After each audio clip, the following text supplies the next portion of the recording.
కాశీక్షేత్రమందు ఒక రకమైనటువంటి సౌలభ్యం ఉన్నది. మనందరం శివాలయానికి వెళతాం. శివాలయంలో శివుడికి అభిషేకం చేసిన నీళ్లు బయటకు వస్తూ ఉంటాయి. వాటి మీద అడుగులు వేసుకుంటూ వెళ్తూ ఉంటాం. లేదు శివుడి పైన ఉంచినటువంటి బిల్వపత్రాలో, లేకపోతేనేమో ప్రసాదమో, లేకపోతే పుష్పాలో ఏవో ఒకటి ఆ దారిలో నుంచున్నప్పుడో, లేకపోతే ఏదైనా మనకి సంబంధించిన శివ సంబంధమైనటువంటి నిర్మాల్యం ఏదైతే ఉంటుందో దాన్ని తొక్కుతూ ఉంటాం. కొన్ని సందర్భాల్లో అంటే బిల్వదళాలు అవి పడుతూ ఉంటే తొక్కుతూ ఉంటాం. తెలిసి కొంతమంది వాటిని తీసి బయట పెడుతూ ఉంటారు, కొంతమంది తెలియకుండా తొక్కుకుంటూ వెళ్ళిపోతారు. అక్కడ తెలిసి చేసినా తెలియక చేసినా దోషమే కాబట్టి శివ నిర్మాల్యాన్ని తొక్కడం అనేటువంటిది దోషం. మరి మన జీవితంలో ఆ పరమ దారుణమైనటువంటి దోషాన్ని ఎలా పోగొట్టుకుంటాము అంటే కాశీక్షేత్రంలో దీనికి సంబంధించినటువంటి దేవాలయం ఒకటి ఉన్నది. పుష్పదంతేశ్వర్ మహాదేవ్, పుష్పదంతుడు అనేటువంటి ఒక యక్షుడు, ఆయన పరమశివ భక్తుడు. ప్రతిరోజు శివుడికి అనేక రకాలైనటువంటి పుష్పాలతోటి ఆయన అర్చిస్తూ ఉంటాడు. ఎక్కడైనా ఉద్యానవనాల్లో పుష్పాలు దొరికితే అవన్నీ కోసుకుపోయి ఆయన పెడుతూ ఉంటాడు. ఇలా ఒక రాజుగారికి ఒక తోట ఉంటుంది, పూల తోట.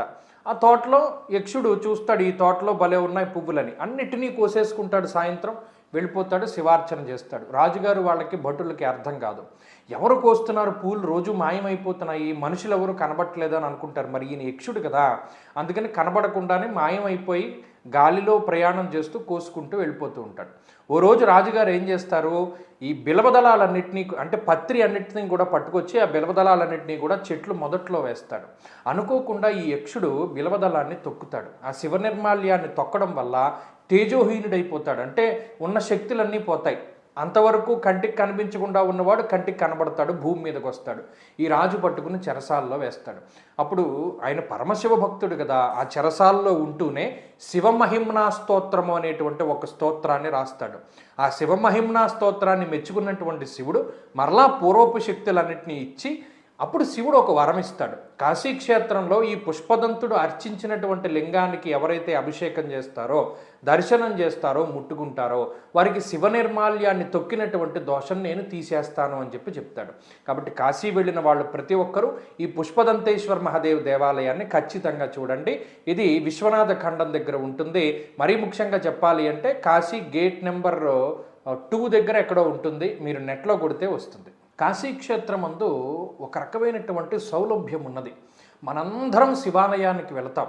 శివాలయంలో శివుడికి అభిషేకం చేసిన నీళ్లు బయటకు వస్తూ ఉంటాయి. వాటి మీద అడుగులు వేసుకుంటూ వెళ్తూ ఉంటాం. లేదు శివుడి పైన ఉంచినటువంటి బిల్వపత్రాలో, లేకపోతేనేమో ప్రసాదమో, లేకపోతే పుష్పాలో ఏవో ఒకటి ఆ దారిలో నుంచున్నప్పుడో, లేకపోతే ఏదైనా మనకి సంబంధించిన శివ సంబంధమైనటువంటి నిర్మాల్యం ఏదైతే ఉంటుందో దాన్ని తొక్కుతూ ఉంటాం. కొన్ని సందర్భాల్లో అంటే బిల్వదళాలు అవి పడుతూ ఉంటే తొక్కుతూ ఉంటాం. తెలిసి కొంతమంది వాటిని తీసి బయట పెడుతూ ఉంటారు, కొంతమంది తెలియకుండా తొక్కుకుంటూ వెళ్ళిపోతారు. అక్కడ తెలిసి చేసినా తెలియక చేసినా దోషమే కాబట్టి శివ నిర్మాల్యాన్ని తొక్కడం అనేటువంటిది దోషం. మరి మన జీవితంలో ఆ పరమ దారుణమైనటువంటి దోషాన్ని ఎలా పోగొట్టుకుంటాము అంటే కాశీక్షేత్రంలో దీనికి సంబంధించినటువంటి దేవాలయం ఒకటి ఉన్నది.